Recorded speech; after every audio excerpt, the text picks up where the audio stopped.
भक्ति में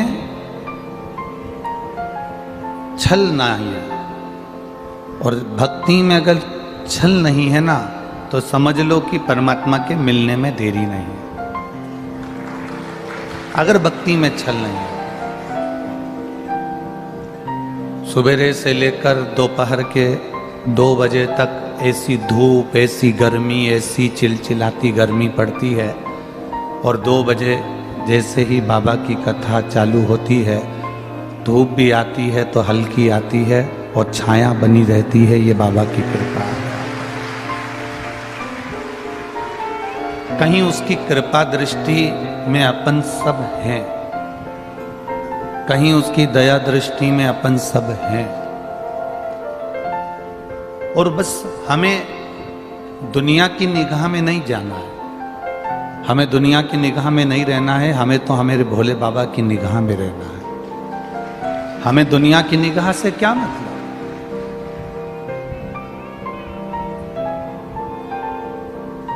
लोग कहते हैं कि आप दुकान में जाते हो तो कैमरे की नज़र में रहते हो, कथा में आते हो तो तुम कैमरे की नज़र में नहीं महाकाल की नज़र में रहते हो। इतना स्मरण अपने भीतर रखिए।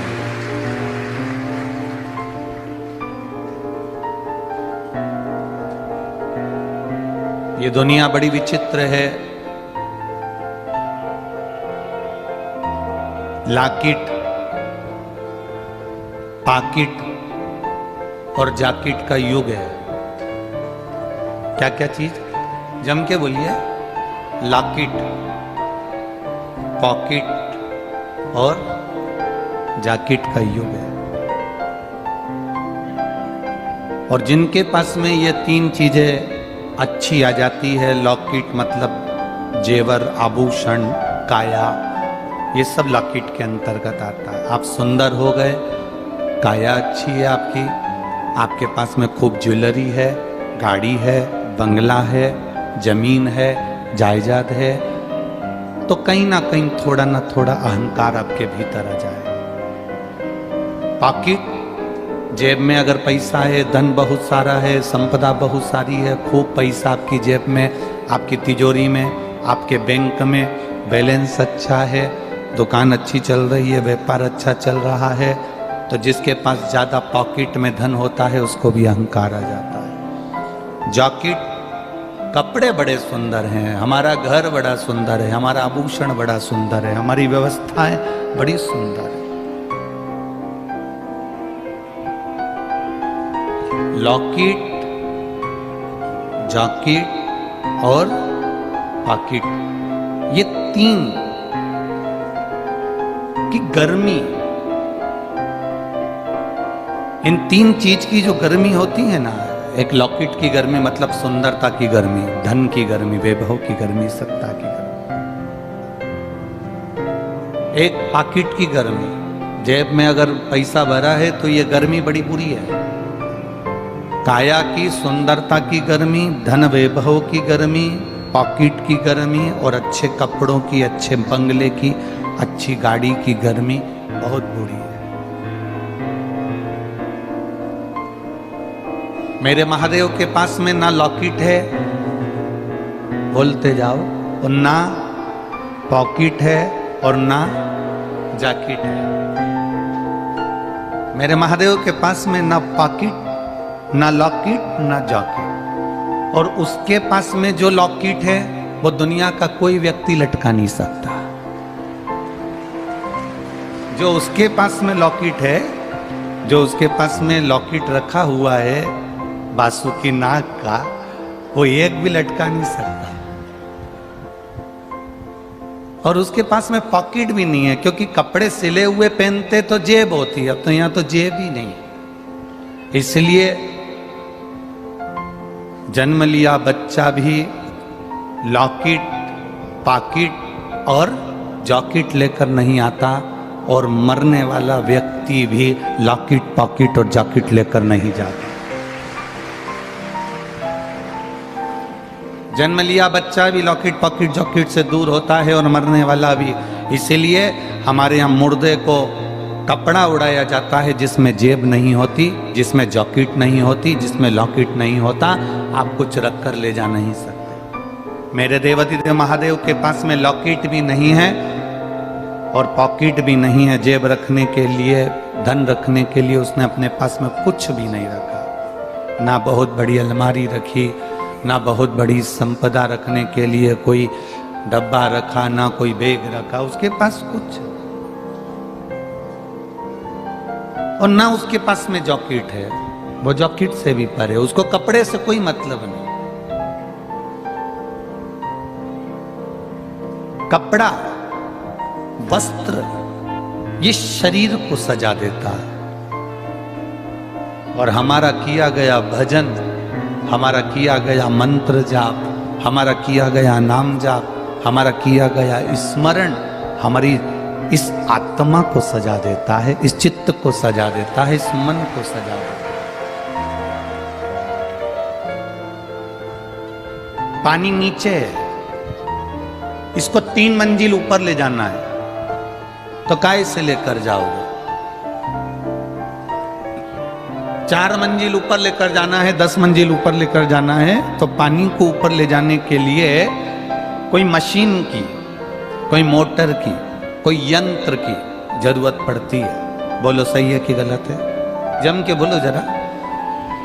बोर नीचे खोदा गया, 300 फीट, 200 फीट, 400 फीट, 500 फीट नीचे चले गया, पानी नीचे से लाना है, तो उसको लाने के लिए कोई ना कोई मोटर, कोई ना कोई यंत्र की जरूरत पड़ती है। नीचे के पानी को ऊपर तक ले जाने के लिए यंत्र की जरूरत पड़ती है, और व्यक्ति को नीचे से ऊपर की ओर बढ़ने के लिए शंकर के मंत्र की जरूरत पड़ती है। यंत्र के बिना पानी बोर में से ऊपर नहीं जा सकता, यंत्र बिना, मशीन बिना, मोटर बिना पानी नीचे से ऊपर नहीं जा सकता, और मंत्र के बिना, श्री शिवाय नमस्तुभ्यम के बिना, ओम नमः शिवाय के बिना, नमः शिवाय के बिना, महामृत्युंजय मंत्र के बिना, राम कृष्ण के बिना, भगवत भजन के बिना, राम कृष्ण हरि के बिना, भगवान के मंत्र के बिना, भजन के बिना व्यक्ति ऊपर की ओर नहीं बढ़ सकता। उसको बढ़ने में मंत्र की जरूरत पड़ेगी। बड़े बड़े व्यापारियों को देखिए, बड़े बड़े उद्योगपतियों को देखिए, हमारे यहाँ के भारत के बड़े बड़े धनपतियों को देखिए, टाटा बिरला को देख लेना, अंबानी परिवार को देख लेना, और भी जितने जितने करोड़पति, अरबपति, धनपति हैं हमारे भारत के, इनको देखना। अब इनके पास में इतना धन आ गया तो टाटा बिरला को क्या पड़ी कि बिरला मंदिर का निर्माण करते, बार बार पड़ गई, क्यों मंदिर में उनकी हथौड़ी चलती रहती है? जब अंबानी परिवार में इतना धन है तो नाथ द्वारा जाने की, सोमनाथ जाने की, द्वारकानाथ जाने की, काशी जाने की क्या जरूरत पड़ गई? क्यों जाते हैं? उनको मालूम है कि ये दौलत, ये सत्ता, ये वैभव, ये धन, ये संपदा हमें जो मिली है ये भगवान के मंत्र से मिली है। ये मंत्र जपते गए, स्मरण करते गए, कीर्तन करते गए, नाम जाप जपते गए, तो हम भी उन्नति की सीढ़ी पर चढ़ते गए। जैसे जैसे मंत्र जपा गया है, जैसे जैसे भजन किया गया है, वैसे वैसे हम उन्नति की ओर बढ़ते चले गए, ऊपर की ओर बढ़ते चले। ये चमक ये दमक फुलवन में महक, सब कुछ सरकार तुम ही से है। हम ये बढ़ रहे हैं। पानी को नीचे से ऊपर तक ले जाने के लिए मोटर की, मशीन की, यंत्र की जरूरत पड़ती है, और इस मन को परमात्मा तक ले जाने के लिए, व्यक्ति को उन्नति की ओर बढ़ने के लिए भगवान के मंत्र की जरूरत पड़ती है। आप जितना मंत्र का जाप करोगे, आप जितना भगवान की भक्ति का स्मरण करोगे, आप जितना भजन करोगे, आप जितना नाम जाप करोगे, आप धीरे धीरे उन्नति की सीढ़ी पर चढ़ते चले जाओगे। एक अंदाजा लगाना, कोरोना महामारी के पहले आप लोगों ने अगर शिव महापुराण की कथा नहीं सुनी थी तो एक अंदाजा लगाना कि उसके पहले की जिंदगी क्या थी आपकी।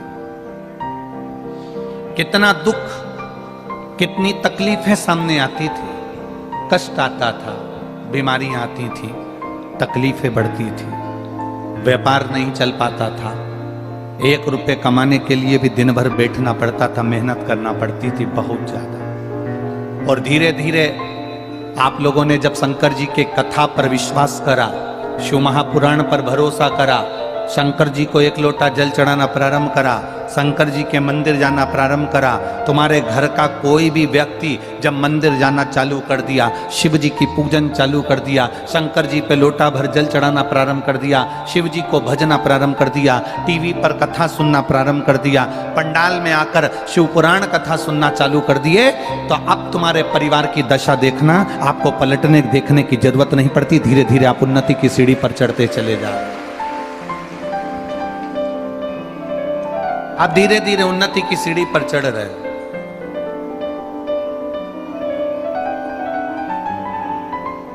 आप करोगे ना भजन, आप करोगे ना भक्ति, आप करोगे ना स्मरण, धीरे धीरे बढ़ते जाओ, धीरे धीरे उन्नति की ओर चढ़ते जाओ। भजन का जो बल है, मंत्र का जो बल है, वो उन्नति की ओर बढ़ाने के।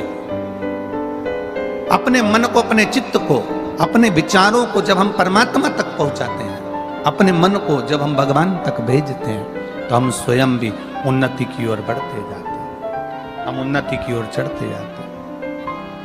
आप करो भजन भगवान का जितना कर सकते हो। हम कहते हैं आप जब यहाँ बैठे रहते हो, भजन होता है, भजन के बाद में जब हम मूल मंत्र का जाप करते हैं, श्री शिवाय नमस्तुभ्यम बोलते हैं, तो हम आपसे एक बात कहते हैं कि अपने दिल की बात महादेव से कह देना। जैसे ही भजन में श्री शिवाय नमस्तुभ्यम हमने 5 बार बोला, आपने 5 बार बोला, उसके बाद 2 क्षण में अपने बाबा से अपने दिल की बात कह देना कि बाबा तुझे संभालो। अब कोई नहीं जो मुझे संभाले। मैंने सबके पास जाकर देख लिया, सबको बोलकर देख लिया, पर कोई मेरा सुनने वाला नहीं है। तब मेरे महादेव केवल तू सुन सकता है। क्यों? क्योंकि ब्रह्मा ब्रह्म लोक में है, भगवान विष्णु बैकुंठ लोक में है, और तू मृत्यु लोक में पृथ्वी पर है। जो मेरे पास में है वो मेरी सुनेगा जरूर, इसलिए तू सुनेगा। जब तू सुनेगा तो मुझे किसी से कहने की जरूरत है। पति पत्नी की बात सुन ले। एक बहुत अच्छी बात कर रहे हैं, जरा समझ लेना अच्छे से। पत्नी पति से कहे, और पति अगर पत्नी की बात सुन ले। पत्नी ने पति से कहा, सुनो आज मेहमान आ रहे हैं 15, घर में सब्जी नहीं है, आलू भेज देना, टमाटर भेज देना, हरी मिर्ची भेज देना, हरा धना भेज देना, थोड़ी से अदरक भेज देना, थोड़ी तुरई भेज देना, गिलकी भेज देना। पत्नी ने पति से कहा। अब जरा विचार करना, पति ने नहीं सुना, पति ने सब्जी भेजी नहीं, घर में 15 मेहमान आ रहे हैं, सब्जी नहीं भेजी, तो पत्नी क्या करेगी? जम के बोलिए, करेगी क्या? वो तुरंत अपने पड़ोसी से कहेगी, अपने रिश्तेदारों से कहेगी, कोई घर में आया होगा उससे कहेगी, कोई नौकर से कहेगी, कोई चाकर से कहेगी, जाओ ना थोड़ी सी सब्जी ला दो, हमारे घर में मेहमान आए।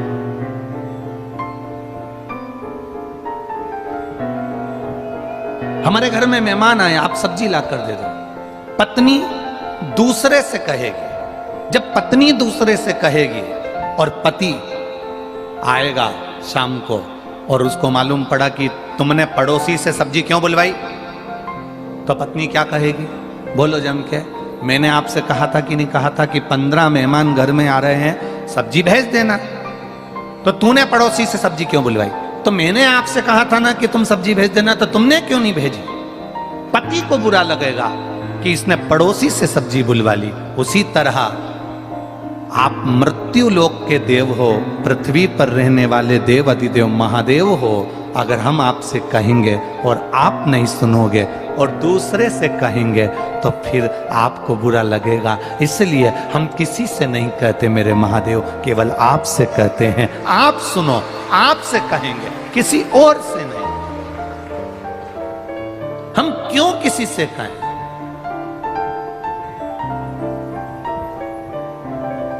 जो चोर को कुबेर बना सकता है वो हमारी नहीं सुन सकता।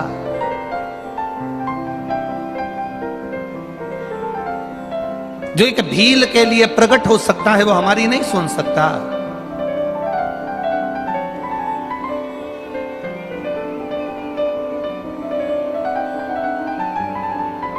हम क्यों किसी से कहें, हम क्यों किसी के द्वार पर जाएं? हम तो केवल तेरा भजन करते हैं, तेरा स्मरण करते हैं और तेरे बल पर जीते हैं। हमें दूसरे से कोई मतलब है ही नहीं। आप जब एक पर आश्रित हो जाओ, आप अगर एक पर आश्रित हो जाओ, जिस घर में ससुर नहीं है, जिस घर में सास नहीं है, जिस घर में सास ससुर दोनों चले गए, ना देवर है ना जेठ है, पति पत्नी और घर में बच्चे हैं, तो अंदाजा लगाना, विचार करना, ससुर चले गए, सास चली गई, देवर चले गया, जेठ चले गया, या आप मुंबई में रह रहे हो, या पूना में रह रहे हो, या बेंगलोर में रह रहे हो, या आप छत्रपति संभाजी नगर में रह रहे हो, मालेगांव में रह रहे हो, धुलिया में रह रहे हो, अमरावती में रह रहे हो, तुम कहीं पर भी, भोपाल आदि कहीं पर भी रह रहे हो, और तुम्हारा पूरा परिवार गाँव में रहता है, तुम अपने पति के साथ अपने बच्चों को लेकर शहर में चली गई। अब विचार करना, तुम किसके भरोसे गई हो? पति के भरोसे गई कि नहीं गई कि मेरा पति है वो हम लोगों को पाल लेगा, मेरा पति है बच्चों को अच्छी एजुकेशन दे देगा, मेरा पति है मेरे लिए भोजन की व्यवस्था कर देगा, मेरा पति है रुकने की व्यवस्था कर देगा, मेरा पति है घर में सारी व्यवस्था हो जाएगी। जब भगवान माँ के गर्भ से बच्चे को जन्म देता है, बच्चा अंदर दोनों मुष्टिकाएं बांध कर रहता है और भगवान से कहता है मैं तेरे भरोसे रहूंगा, तेरे विश्वास पर रहूंगा, तब भगवान अंदर संकल्प देकर भेजते हैं, तू चिंता मत करना, तू अगर मेरे भरोसे पर आ रहा है। जैसे पत्नी पति के भरोसे पर मुंबई चली गई, पत्नी पति के भरोसे पर बेंगलोर चली गई, पत्नी पति के भरोसे पर फ्लैट में चली गई, मकान में चली गई, अब किराया पति देगा, बच्चों को पढ़ाएगा पति, रखेगा पति, संभालेगा पति, दवाई पति कराएगा। तो भगवान कहता है कि जैसे फ्लैट में पति पत्नी को लेकर जाता है तो संभालता वो है। भगवान कहते हैं अगर मैं तुझे पृथ्वी पर जन्म देता हूं, तू पृथ्वी पर पैदा होता है तो संभालता मैं हूं, फिर कहीं नहीं जा, फिर तुझे संभालने वाला कोई दूसरा नहीं होगा, संभालूंगा मैं, उसके सिवा कहीं नहीं जा।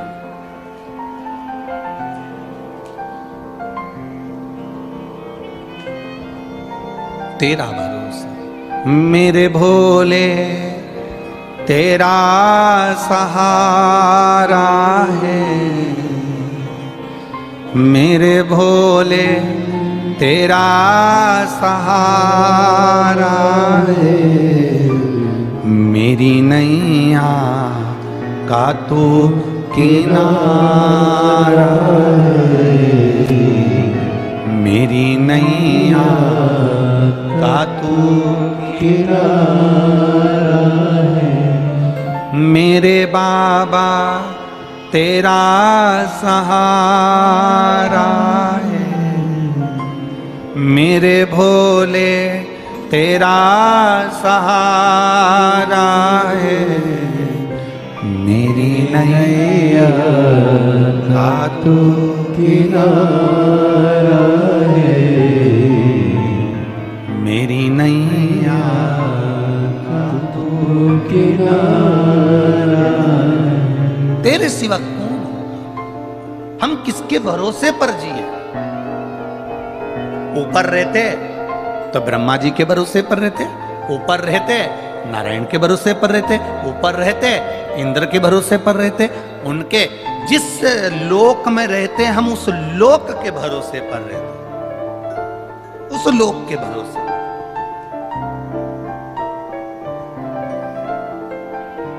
अब हम रह कहां रहे? पृथ्वी पर, ब्रह्मांड भूमि पर, मृत्यु लोक में। और मृत्यु लोक का अधिपति कौन? जम के बोलो जरा, देव अधिदेव महादेव। तो हम उसके भरोसे। अब और सरल भाषा में ले लो, छत्रपति संभाजी नगर में कथा का यजमान कौन?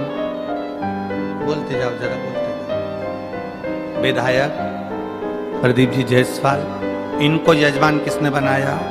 देवाधिदेव महादेव। ठीक है, अब बुलाया किसने? देवाधिदेव महादेव की कृपा इन पर हुई और इन्होंने हमको यहाँ बुलाया। अब बुलाया तो व्यवस्था कौन करेगा? बोलते जाओ, जम के बोलो। महादेव इन पे कृपा करें और ये अपनी व्यवस्था करें, ये अपनी व्यवस्था करें। भगवान किसी ना किसी को प्रेरणा दे देता है, भगवान किसी ना किसी को पकड़ लेता है।